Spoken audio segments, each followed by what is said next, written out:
አርዕስተ ዜና። ጥያቄ የሚነሳባቸው 5 የምርጫ ክልሎች በቀጥታ ለፓርላማ ምርጫ እንዲደረግባቸው ውሳኔ ተላለፈ። ከውጭ በናይጄሪያ የማዕድን ቁፋሮ አደጋ ቢያንስ 37 ሰዎች ሕይወታቸው አለፈ።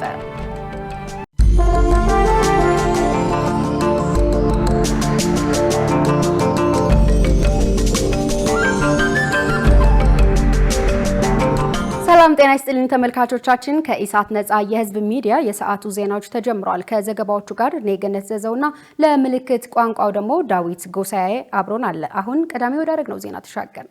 ጥያቄ የሚነሳባቸው 5 የምርጫ ክልሎች በቀጥታ ለፓርላማ ምርጫ እንዲደረግባቸው ውሳኔ ተላለፈ።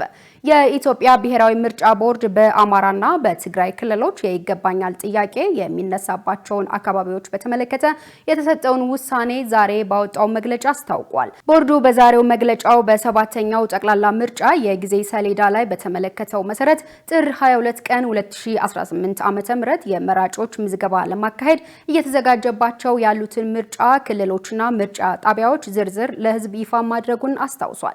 ይህንኑ ቦርዱ ያወጣውን የምርጫ ክልሎችና ጣቢያዎች ዝርዝር ተከትሎ ጥር 25 ቀን 2018 ዓ.ም የፌዴሬሽን ምክር ቤት ለቦርዱ በጻፈው ደብዳቤ በትግራይና በአማራ ክልላዊ መንግስታት መካከል አከራካሪ ሆነው የቆዩት የ5 ምርጫ ክልሎች የይገባኛል ጥያቄ እስከሚፈታ ድረስ በሚል ውሳኔ አሳልፏል።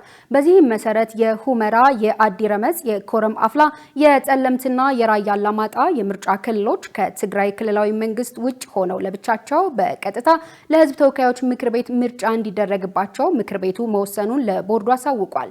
የክልል ምክር ቤት ምርጫም በአካባቢዎቹ ላይ የተነሳው የይገባኛል ውዝግብ ወደፊት በህገ መንግስት ውሳኔ ሲፈታ አመቺ ጊዜ ተመርጦ እንዲካሄድ መወሰኑንም እንዲሁም ምክር ቤቱ አሳውቋል።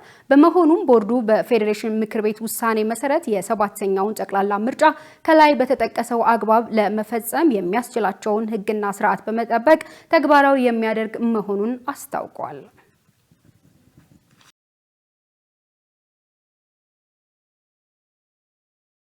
ተፎካካሪ የፖለቲካ ፓርቲዎች የምርጫ ምልክቶቻቸውንና ፖሊሲዎቻቸውን ለህዝብ እንደሚያስተዋውቁ ገለጹ። በተያያዘም በቅርቡ በተጀመረው የፓርቲዎች ክርክር ላይ ፓርቲዎች የየራሳቸውን አቋም፣ ፖሊሲና አቅም ለማሳወቅ ጥረት እያደረጉ መሆኑን ኢሳት ያነጋገራቸው የኢህአፓ፣ የኢዜማና የእናት ፓርቲ አመራሮች ገልጸዋል። የዚህን ዜና ዝርዝር ሰላማዊት ሙሉጌታ እንደሚከተሉት አቀርበዋለች። የኢትዮጵያ ብሔራዊ ምርጫ ቦርድ የፖለቲካ ፓርቲዎች የምርጫ ምልክታቸውን ይፋ አድርጓል። ይህን መነሻ በማድረግ ፓርቲዎች የምርጫ ምልክታቸውን ለህዝብ ከማሳወቅና የምረጡኝ ቅስቀሳ ለማድረግ ምን ዝግጅት እያደረጋችሁ ነው ሲል ኢሳት የኢሃፓን፣ የኢዜማና የእናት ፓርቲ አመራሮችን ጠይቋል። የኢሃፓ ፓርቲ ፕሬዝዳንት መጋቢ ብሎይ አብርሃም ሃይማኖት በሰጡት ምላሽ ፓርቲያቸው ወደ ቅንጅቱ መምጣቱን አንስተው የቅንጅቱ አርማም አውራጣት መሆኑን ገልጸዋል። በመሆኑም አርማቸውና ፖሊሲዎቻቸውን ለህዝብ በማሳወቅ ላይ እንደሚገኙና የምረጡኝ ቅስቀሳ ለማድረግም በዝግጅት ላይ መሆናቸውን ተናግረዋል። የትውልድ ለኢትዮጵያ አንድነት አርማ አውራጣት ነው እና ያው በተቻለ መጠን በማሳወቅ ላይ እንገኛለን። እንግዲህ አስቻይ ሁኔታዎች አሉ ብለን ባናምንም ሁኔታዎችም አስቸጋሪ ቢሆንም ያለፈው ምርጫ ታሪክ በጣም ጠንካራ ተሳትፎ፣ የምርጫ ክርክር መድረኮችም ሌሎችም በጣም ሰፋፊ ስራዎች ይሰራሉ። ነገር ግን በዚህ አመት የተዳከመ ነው ያለው ሚዲያው ላይ የሚፈለገው ባይሆንም ባለችው በተገኘችው ጠባብ ሁኔታ ላይ ግን እኛ ሰፊ ጥረት እያደረግን እንገኛለን። የኢዜማ ፓርቲ የህዝብ ግንኙነት ኃላፊ ኢዮኤል ሰለሞን በበኩላቸው የፓርቲዎች ክርክር መጀመሩ መልካም የሚባል መሆኑን አንስተው በዚህም ፓርቲዎች ያላቸውን አቅም ለመጠቀም ጥረት እያደረጉ መሆኑን አብራርተዋል። የምረጡኝ ቅስቀሳና የፖሊሲ ሀሳቦችን ለህዝብ ከማሰራጨት አኳያም በማህበራዊ ሚዲያ ጭምር እንደሚንቀሳቀሱ ተናግረዋል። ቅስቀሳና እነዚህ የፖሊሲና የተለያዩ ሀሳቦችን የማሰራጨት ጉዳይ በተያያዘ እንደየሁኔታው የቀጥታ የገጽ ለገጽ ግንኙነት ከማህበረሰቡ ጋር የማግኘት እንዲሁም ደግሞ አሁን እንደምታውቁ ዘመኑ በተወሰነ ደረጃ ከገጽ ለገጽ መገናኘት በተጨማሪ የተለያዩ የማህበራዊ ሚዲያ አማራጮች አሉ። እነዚህን አማራጮች ተጠቅሞ ማህበረሰቡን ማግኘትና ሀሳቦቻችን ለመሸጥ እንሞክራለን።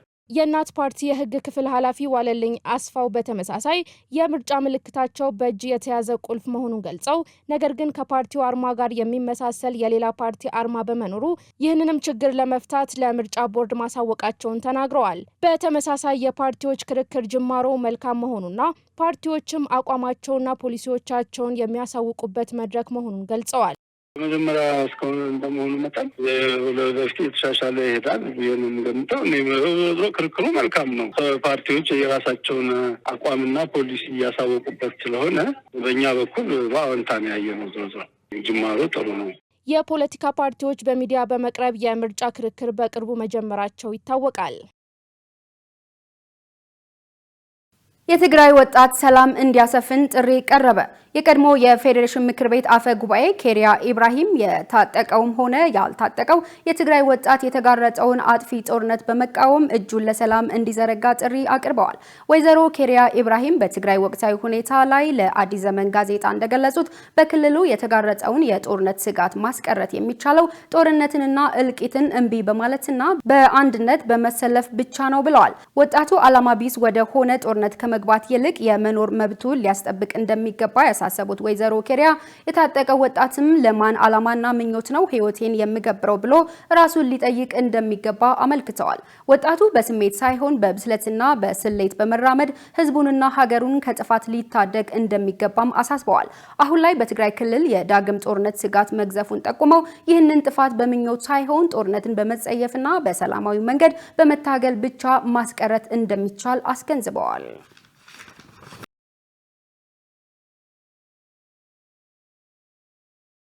በትራንስፖርት ታሪፍና አገልግሎት አሰጣጥ ላይ ከተጠቃሚዎች ለሚቀርቡ ቅሬታዎች በአግባቡ ምላሽ እንዲሰጥ ተጠየቀ። በሌላ በኩል የአዲስ አበባ ትራንስፖርት ቢሮ በስልክም ሆነ በሌላ መንገድ ለሚቀርቡለት ቅሬታዎች ምላሽ እንደሚሰጥ በመግለጽ በቀጣይም አጠናክሮ እንደሚቀጥል አስታውቋል። መሳይ ገዛኸኝ ተጨማሪ አላት። በአዲስ አበባ ከተማ የትራንስፖርት ስምሪት እጥረት ከመስተዋሉም በላይ በየጊዜው በአገልግሎት ሰጪዎች በራሳቸው በሚጠየቀው ህገወጥ ታሪፍ ተገልጋዩ እንደተማረረ ሲገልጽ ይስተዋላል። ይህንንም በተመለከተ ተገልጋዮች ለኢሳት ነጻ የህዝብ ሚዲያ ቅሬታቸውን አሰምተዋል። የአዲስ አበባ ትራንስፖርት ቢሮ በሚያስቀምጣቸው ህጋዊ ታሪፎች ላይ ቅሬታ ካለ ማህበረሰቡ እንዲያመለክት ስልኮች ቢያስቀምጥም ለተገልጋዩ በቅሬታው መሰረት ምላሽ እየሰጠ አይደለም ይላሉ ቅሬታ አቅራቢዎቹ። ትራንስፖርት በመጠቀምበት ከታሪፍ በላይ ከፈል ታጋጥሞኝ ያውቃል። ከስሼ የማውቃለሁ። በዛው አጋጣሚ ከከሰስኩት በአካል ነበር። ባለሁበት ምስክር አድርጎ የትራፊክ አባላት ነበሩ። ረዳቱንም ሹፌሩንም እርምጃ ወስደውባቸዋል አይቻለሁ። ግን ደግሞ ከዛ ወዲህ ታክሲዎች ላይ እንደዚህ አጋጥሞኝ ሰሌዳ ላይ ባገኘሁት ቁጥር ደውዬ ምላሽ አልሰጡኝም። ስልክ ቁጥሬን ተቀብለውኛል። ከዛ በኋላ ምንም ምላሽ ስላልሰጡኝ እዚህ ከሆነ ለምን እደውላለሁ? ያ የተባልኩትን እየከፈልኩ ነው የምንቀሳቀሰው። የታሪፉ ዝርዝር ላይ ቁጥር አግኝቼ ደውዬላቸው ነበር። ቅሬታ ሰምቼ ነበረ። መልሰን እንደውልሻለሁ ብለው መልሰው አልደወሉልኝም። ስልክ ቁጥሬን ተቀብለውኝ ነበረ።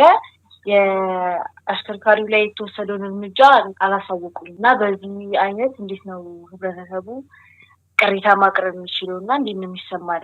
አያይዘውም ተገልጋዮቹ የተሻለ መንገድ ነው ያሉትንና ምላሽ ሳያገኙ በቆየ ቁጥር ህግን ማስከበር ላይ ተሳትፎ ከማድረግ ይልቅ ተስፋ እንደሚያጡ ገልጸዋል። እኔ ለነሱ ቅሬታ እንዳቀረብኩት ሌላውን ህዝብ ቅሬታ አሰምቷል ብዬ አስባለሁ እና አሁን እኔ በተደጋጋሚ እንደዚህ ቅሬታ ማቀርብና ሰዎቹ ምላሽ የማይሰጡኝ ከሆነ ለምን እኔ ለተቋሙ ለምን ቅሬታ እኔ አቀርባለሁ? ቃኒ ሊዛረዳቱ ምንም ከነሱ ጋር ተከራክሬ ቢሆን ተሰድቤ ከፍዬ እወርዳለሁ እንጂ ቅሬታ አላቀርብም። መልስ የማይሰጠኝ ከሆነ አላመለክትም። መልሽ እንዳትጠይቅ የሚያደርገው እዛ ጋር ስልክ ቁጥር አስቀምጠዋል፣ ታሪፍ አስቀምጠዋል። በዛ መሰረት ደውለሽ ስታሳውቂ እነሱ ምላሽ ማይሰጡ ከሆነ እኔ የማስበው ከአሽከርካሪው ጋር ተባባሪ አድርጌ ነው የማስባቸው። ምክንያቱም ምላሽ እየሰጡ አይደለም። ሌላውም ሰው በቃ ያው ነው በሚል ምንም አይነት ምላሽ ላላገኝ ነገር ምን አደከመኝ በሚል እዛው ረዳት ጋርም ከመጨቃጨቅ ከፍሎ መሄድን ይመርጣል። እኔም ያንን መርጬ ነው ያለሁት። አሁን ላይ ለህብረተሰቡ የምመክረው በስልክ ከማሳወቅ የተሻለ የሚሆነው ባሉበት በደረሱበት ቦታ ላይ የመንገድ ትራንስፖርት አባልም ይሁን የትራፊኮችንም ይሁን መንገድ ላይ ባገኙበት የሰሌዳውን ይዘው እዛው ቢከሱ በአካል እርምጃ እንደሚወሰድ ስላየው እንደዛ አደርጉ እመክራለሁ። ከሚደውሉ የተሻለ የሚሆነው እሱ ነው። በተቻለ አቅም ለሚቀርቡ ጥያቄዎች ምላሽ እየሰጠን ነው ያሉት የአዲስ አበባ ትራንስፖርት ቢሮ ኮሚኒኬሽን ዳይሬክተር ዳግም በልሁ የተነሳውን ቅሬታ በተመለከተ በቅሬታው ምላሽ የማያገኙት ጋር ተደራሽ ለመሆን እንደሚሰሩ ገልጸዋል። አሁን እኔ ጋር ደውለው የሚሰጡኝ አሉ ላይቭ ማለት እዚህ ሰዓት ይሄ መኪና ብለው ላይ እንደደረሰ ጭምር ፊድባክ እንሰጣቸዋለን። ተቀጣውን ፊድባክ ወስጄ ለሚመለከት አካል ስልኮች ካልበዙ መልሳለሁ። አሁን እዛ አካባቢ ነካለ የኛ ባለሙያዎች ኦንቦርድ እዛው ናቸው። አሁን አክሽን እየወሰዱ ነው። አይትኩላል አምኔት እንደዘርዋይ በዚህ መንገድ እንደዚህ የሆነ ነው የሚለውን መልእክት ብለን እንሰጣለን። እዛው ኢሚዲየት አክሽን የሚያስፈልጉ ጉዳዮች ካሉ በዛ መንገድ ፊድባክ እንሰጣለን። ደውለን ጭምር እነግራለን ማለት ነው። እናርማለን። ግን እንትን አሁን ስልክ ሲበዛ ቆማ ላይ አሁን አጭር መስመር ላይ ያሉ ልጆችን ብታያቸው ቴሌ ሰራተኛ ነው የሚመስሉት። በጣም ስልክ ይበዛል። ቆማዎች ይመጣሉ። በጣም ደግሞ ተቋም የሚገነቡ ሪል ሆኗሉ። አንዳንዶቹ ደግሞ ካለማወቅ ከግንዛቤ ጋር በሚነሳ የሚመጡ ጥያቄዎች አሉ። ማህበረሰቡ የታክሲ አገልግሎት ሲጠቀም ከመነሻ እንዲሳፈርና ሕግን ለማስከበር የሚደረገውን ትብብር አጠናክሮ እንዲቀጥል ተጠይቋል። የተከበራችሁ ተመልካቾቻችን ከኢሳት ነጻ የህዝብ ሚዲያ ወደ እናንተ የሚተላለፉ ዜናዎች አሁንም እንደቀጠሉ ናቸው። አሁን ደግሞ የቢዝነስ መረጃዎችን የምናደምጥበት ሰዓት ላይ ደርሰናል። የቢዝነስ መረጃዎችን የምታስደምጠን መሰረት ባዩናት። በቀጥታ ወደ ቢዝነስ መረጃዎች።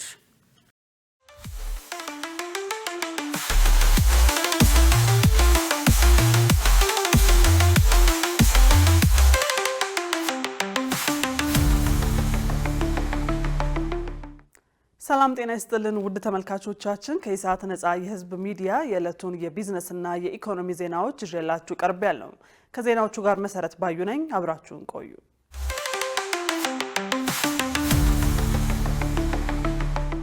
የአፍሪካ ህብረትና ሳውዲ አረቢያ አጋርነታቸውን ለማጠናከር እንደሚሰሩ አስታወቁ።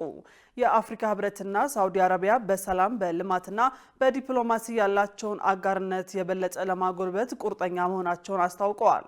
የአፍሪካ ህብረት ኮሚሽን ሊቀመንበር መሐመድ አሊ የሱፍ ከሳውዲ አረቢያ ምክትል የውጭ ጉዳይ ሚኒስትር ኢንጂነር ዋሌድ ቢን አብዱል ከሪም ኤል ካራጂ ከተመራ ልዑክ ጋር በአዲስ አበባ ተወያይተዋል።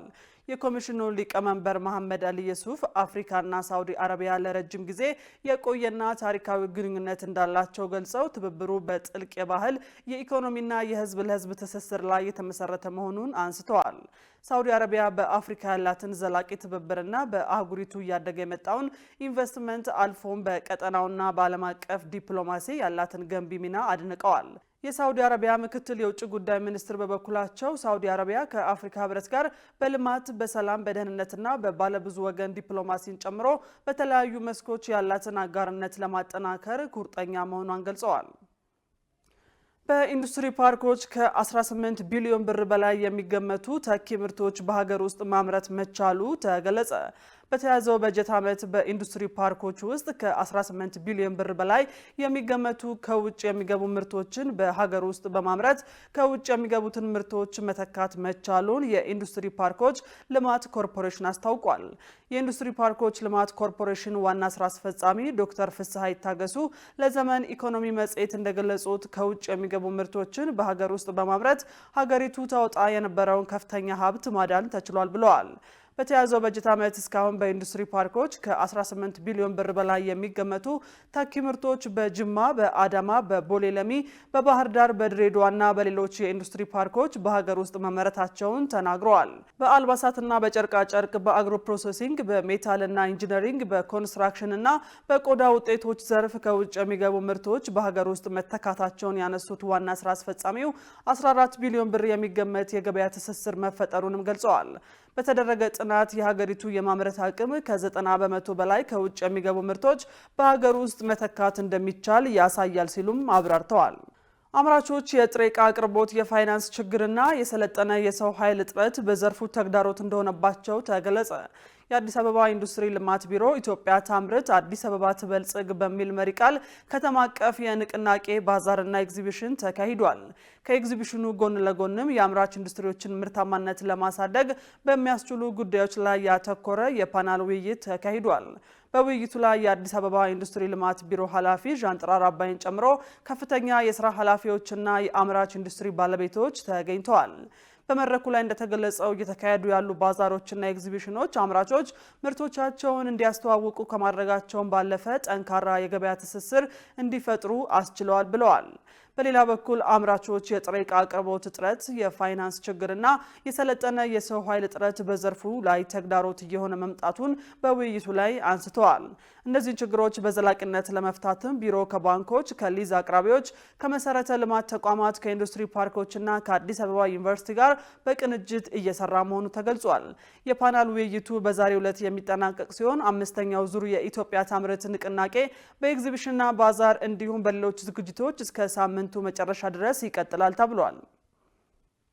ውድ ተመልካቾቻችን አሁን ደግሞ በዕለቱ በተመረጡ ባንኮች ያለውን የውጭ ምንዛሬ ዋጋና የብሔራዊ ባንክ የወርቅ ግብይት መረጃ ተከታትለን እንመለስ።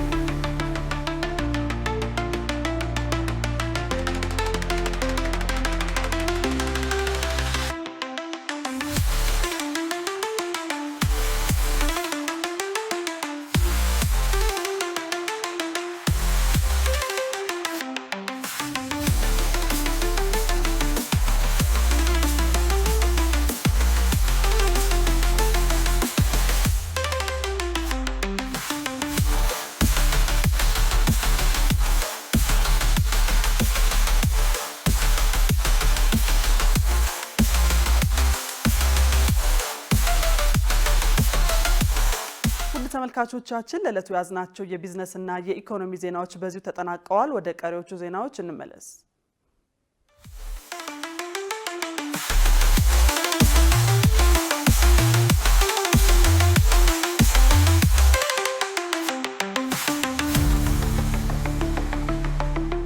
የተከበራችሁ ተመልካቾቻችን ከኢሳት ነጻ የህዝብ ሚዲያ ወደ እናንተ የሚደርሱ ዜናዎች አሁንም ቀጥለዋል። አሁን ደግሞ ወደ ውጭ ዜና ተሻገርን።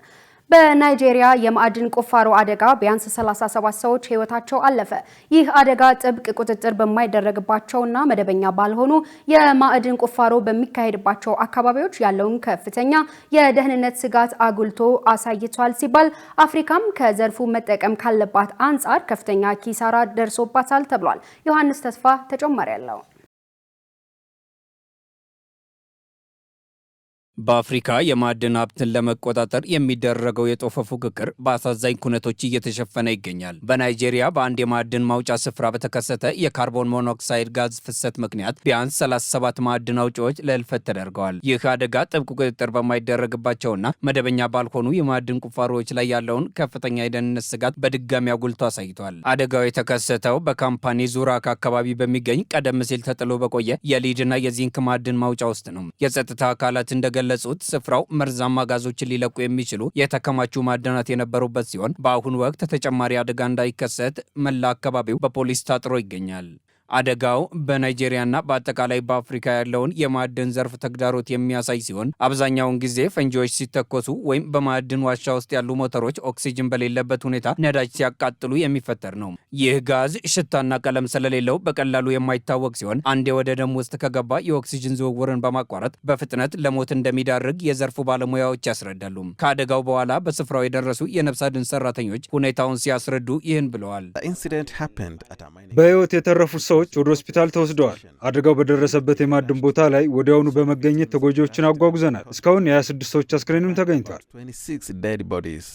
አደጋው የተከሰተው በቂ የአየር ዝውውር በሌላቸው ዋሻዎች ውስጥ ካርቦን ሞኖክሳይድ በመሰራጨቱ እንደሆነ ይታመናል። ይህም ማዕድን አውጪዎቹ ጋዙን እንዲተነፍሱና ኦክሲጅን በማጣት ራሳቸውን ስተው እንዲወድቁ ምክንያት ሆኗል። የናይጄሪያ የማዕድን ማውጫ ኢንዱስትሪዎች ግልጽነት ተነሳሽነት የተባለው ተቋም እንደገለጸው ሀገሪቱ በህገወጥ የማዕድን ቁፋሮና በወርቅ ኮንትሮባንድ ምክንያት በየዓመቱ እስከ $9 ቢሊዮን ታጣለች። ከድህነት መጨመር ጋር ተያይዞ ህገወጥ የማዕድን ቁፋሮ በሀገሪቱ እየተስፋፋ መሆኑን ደግሞ የአካባቢው ነዋሪ ማረጋገጫ ሰጥተዋል።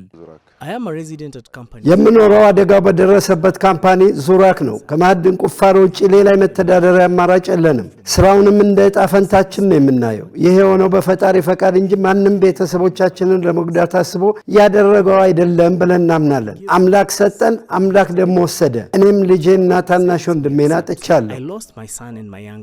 ከአደጋው በነፍስ አድን ባለሙያዎች ጥረት የተረፈ ሌላ ግለሰብ ደግሞ ሁኔታውን ሲያስታውስ ከባድ ሐዘን ውስጥ እንደሚገባ ገልጿል።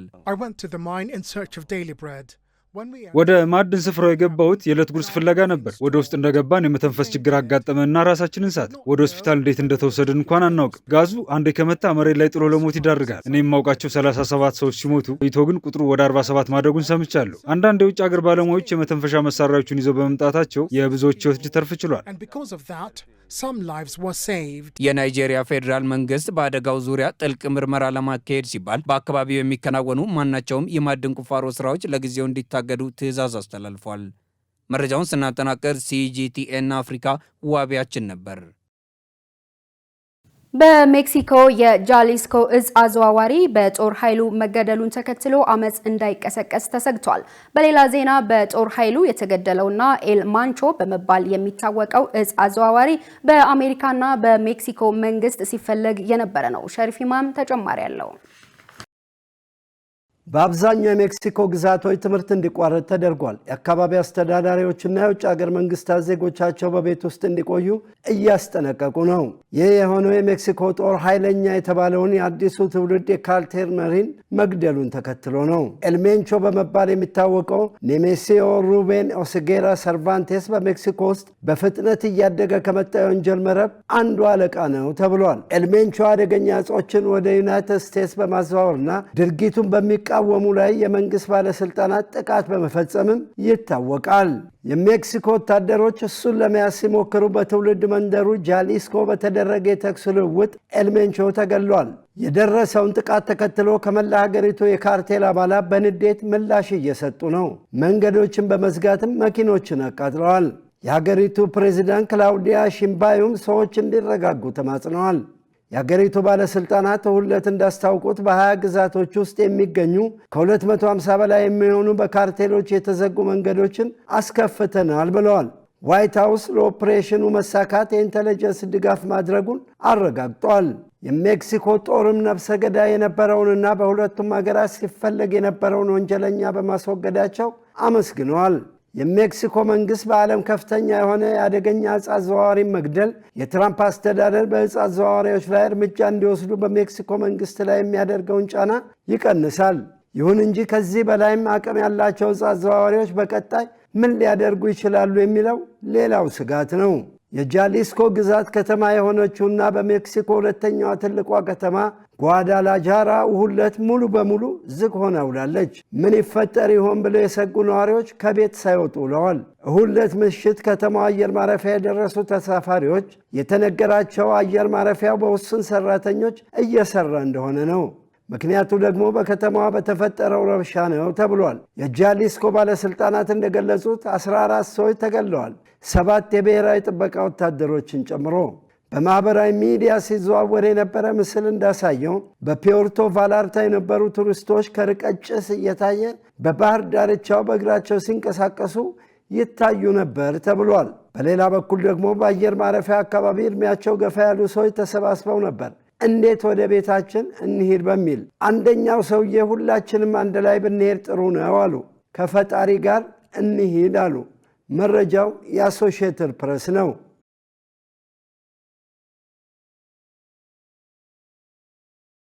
የተከበራችሁ ተመልካቾቻችን ከኢሳት ነፃ የህዝብ ሚዲያ ወደ እናንተ የሚደርሱ ዜናዎች አሁንም እንደቀጠሉ ናቸው። አሁን ደግሞ የስፖርት መረጃዎችን የምንከታተልበት የአየር ሰዓት ላይ ደርሰናል። የስፖርት መረጃዎችን የሚያቀርብልን ሙልቀን ሰለሞን ነው። በቀጥታ ወደ ስፖርት መረጃዎች። ለጤንነት፣ ለምርት፣ ለወዳጅነት ሰላም ጤና ይስጥልን ተመልካቾቻችን፣ ከኢሳት ነፃ የህዝብ ሚዲያ ለዕለተ ሰኞ ያዘጋጀናቸውን የስፖርት መረጃዎች ይዘን ቀርበናል። ከመረጃዎቹ ጋር ሙልቀን ሰለሞን ነው። የኢትዮጵያ እግር ኳስ ፌዴሬሽን የ2017 የውድድር ዓመት ምርጦችን በነገው ዕለት እውቅና ይሰጣል። የኢትዮጵያ እግር ኳስ ፌዴሬሽን በተለያዩ ምክንያቶች ሳይከናወን ዘግይቶ የነበረውን የ2017 የውድድር ዓመት ምርጦችን እውቅና የመስጠት መርሃ ግብር ነገ ቀን 11 ሰዓት ጀምሮ ያከናውናል። በሽልማት መርሃ ግብሩ የኢትዮጵያ ሴቶች ፕሪሚየር ሊግ፣ የወንዶች ከፍተኛ ሊግ፣ የሴቶች ከፍተኛ ሊግ፣ የሊግ 1 እና ከ20 ዓመት በታች ፕሪሚየር ሊግ ኮከብ ተጫዋች፣ ኮከብ አሰልጣኝ፣ ኮከብ ግብ ጠባቂ፣ ከፍተኛ ጎል አስቆጣሪ እንዲሁም ምስጉን ዳኛና ረዳት ዳኛ ሽልማት እንደሚበረከትላቸው ፌዴሬሽኑ ገልጿል። በፖላንድ በተካሄደ የአትሌቲክስ ውድድር ኢትዮጵያን አትሌቶች አሸነፉ። በዓለም አትሌቲክስ የወርቅ ደረጃ ከተሰጣቸው 8 የቤት ውስጥ ተከታታይ ውድድሮች መካከል አንዱ የሆነው የኦርሊን ኮፐርኒከስ ካፕ አትሌቲክስ ውድድር ተካሂዷል። በፖላንድ በተካሄደው በዚህ ውድድር ኢትዮጵያን አትሌቶች በተለያዩ ርቀቶች የተሳተፉ ሲሆን በተለይ ሴት አትሌቶች የተሻለ ውጤት አስመዝግበዋል። ከነዚህ መካከል በሴቶች 1500 ሜትር ፍሬወይን ኃይሉ፣ ብርቅ አየሎም፣ ሀረጋዊን ካላዩና ጽጌ ዱጉማ እንደ ቅደም ተከተላቸው ከሁለተኛ እስከ 5ኛ ደረጃን ይዘው ሲያጠናቅቁ በሴቶች 800 ሜትር ውድድር ደግሞ ንግስት ጌታቸው የራሷን ሰዓት በማሻሻል በቀዳሚነት አጠናቃለች። የአውሮፓ ቻምፒየንስ ሊግ የጥሎ ማለፍ መርሃ ግብር የሁለተኛ ዙር ጨዋታዎች ነገና ረቡዕ ይደረጋሉ። ነገ ምሽት 3:45 ላይ አትሌቲኮ ማድሪድ ከክለብ ብሩጅ ሲጫወቱ፣ ኒውካስል ከቃራባግ፣ ሊቨርኩሰን ከኦሎምፒያኮስ፣ ኢንተር ሚላን ከቦዶ ግሊምት ከምሽቱ 5 ሰዓት ጀምሮ ይጫወታሉ።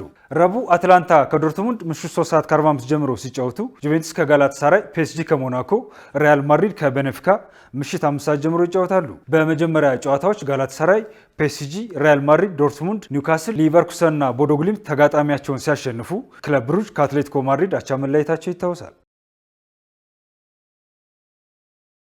በሌላ በኩል የእንግሊዝ ፕሪሚየር ሊግ 27ኛ ሳምንት ቀሪ አንድ ጨዋታ ዛሬ ምሽት ይካሄዳል። ዛሬ ምሽት 5 ሰዓት ላይ ኤቨርተን ከማንቸስተር ዩናይትድ በሂል ዲኪንሰን ስታዲየም ይጫወታሉ። ሁለቱም ቡድኖች የሚሸናነፉ ወይም ነጥብ የሚጋሩ ከሆነ የደረጃ ለውጥ ያደርጋሉ። ማንቸስተር ዩናይትድ 2026 ከገባ በፕሪሚየር ሊጉ አንድም ጨዋታ ያልተሸነፈ ብቸኛው ቡድን ሲሆን ለመጨረሻ ጊዜ የተሸነፈው በኤቨርተን እንደነበር ይታወሳል። ባለፉት 5 ተከታታይ ጨዋታዎች ደግሞ ማንቸስተር ዩናይትድ 2 ጊዜ ሲያሸንፍ ኤቨርተን 1 ጊዜ አሸንፏል። 2 ጊዜ ደግሞ አቻ ተለያይተዋል።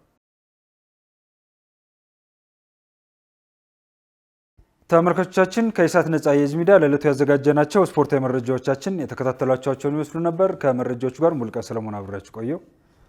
መልካም ጊዜ ይሆንላችሁ። ለጤንነት፣ ለምርት፣ ለወዳጅነት የተከበራችሁ ተመልካቾቻችን ከኢሳት ነጻ የህዝብ ሚዲያ ወደ እናንተ ሲተላለፉ የነበሩ የሰዓቱ ዜናዎች በዚሁ ተጠናቀዋል። ከዘገባዎቹ ጋር ገነት ዘዘው አብሬያችሁ ነበርኩ። ለምልክት ቋንቋው ደግሞ ዳዊት ጎሳዬ አብሮን ነበር። ሰናይ ጊዜ